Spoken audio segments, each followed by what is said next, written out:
Hey guys, welcome back to the shop. Today we are back on the hot rod.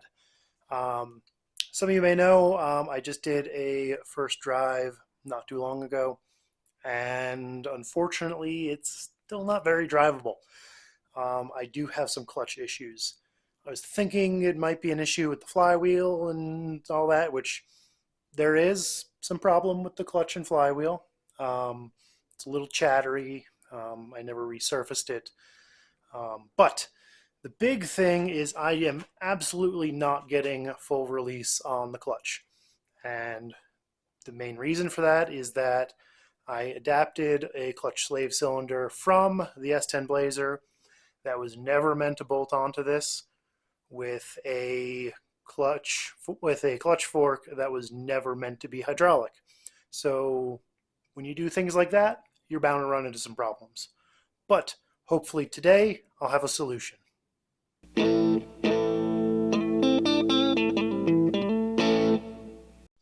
So that guy right there is the factory slave cylinder from the 87 S10 Blazer with the tiny 2 point something liter V6. It does not have the throw to actuate this clutch fork. Um, Basically, this has 3/4 an inch of throw, and this takes probably double that. Definitely more than an inch to fully disengage. When I press the pedal, I can just barely feel it kind of cam over. So I'm just shy of that slippage spot. So that is not good enough. So what I did, we got this little guy, this purple thing. This is a pull slave cylinder. It's a generic kind of kit that you can buy on the internet. Speedway Motors makes one. This is some generic one from Amazon because it was faster shipping and a little bit cheaper. That being said, if this doesn't work out or only kind of works, I might end up getting the whole Speedway Motors kit with a whole new pedal and just forget a lot of this. But we've got a little ball and socket sort of situation, kind of at this end, and that's going to fit nicely in a clutch fork sort of thing that I had already kind of modified, hoping that would make a shorter thing. And all I got to do is figure out where to mount it on this end. So obviously this is floating free. In a perfect world, I'd make a bracket coming off the transmission, but with all the shifter linkage, it's just not going to work. So what we're going to do is I'm going to make a mount and attach it to the kind of the subframe of the cab. So ideally, you don't really want to mount your slave cylinder to the body, but I'm not going to get too much movement, and the way the angles work, it shouldn't really affect much. So not the best place to mount it, but not the worst. And let's hope it doesn't bite me in the butt. And then also let's hope this has enough stroke. It claimed to only have like 0.88 inches of stroke, according to the website, but if I squish the whole thing, I do get about 1.5 inches of throw. Hopefully I get about at least an inch of throw, and between that and the shorter clutch fork position, I think this should hopefully work out. If that doesn't work out, then I might have to try a different master cylinder,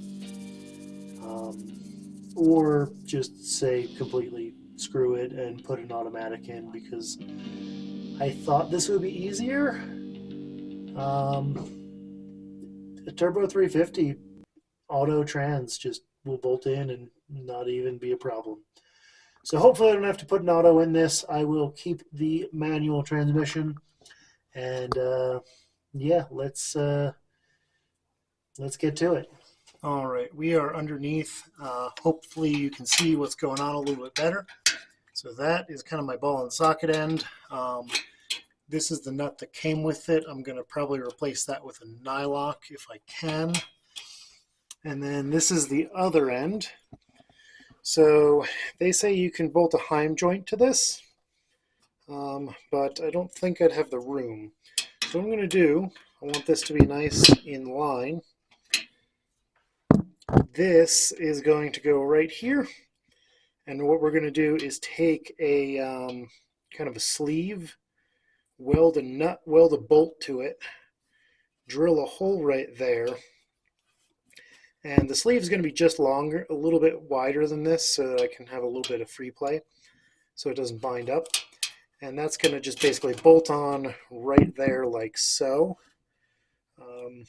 I wish you could see it. It's not really focusing. Sorry. But yeah, so that's going to stick right there. We're going to be nice in line. And like I said, hopefully I have enough throw on this for everything to work out.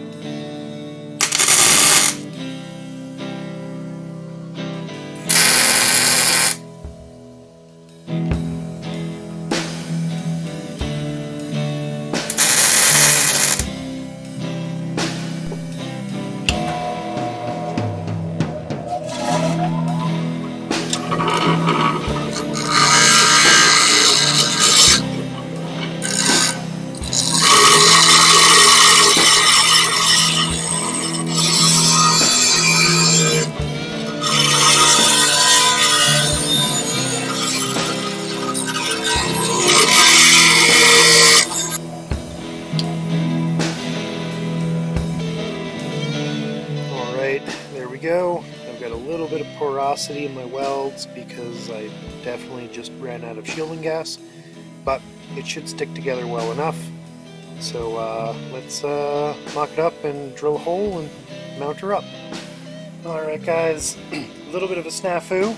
Also, ignore the workbench. I'm still in the middle of doing the Volvo brakes, which will probably have come out already.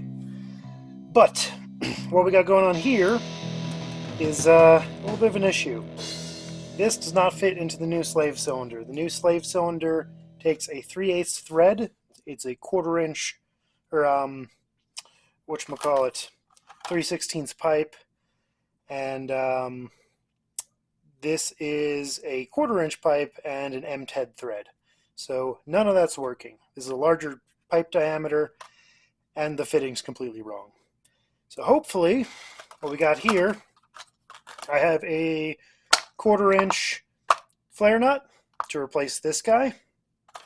And then I have an adapter that goes from 1/4 inch to 3/16 pipe. So hopefully, between the two of those, I can make this happen. So what I got to do is cut this off very carefully. And then I'm going to pull this off, slip this guy on, reflare it, and hope it works. Alright guys, so there she is, all installed, plumbed up. You can see I got my new end and the adapter right in there. So that's about as much travel as I have. I do feel like I'm kind of coming to the end of that throw. So hopefully that's enough. I'll have to double check. But there we go. New slave cylinder, kind of fabric cobbled in there. All right, guys, that's going to be it for today. Thanks for watching. I'll see you next time.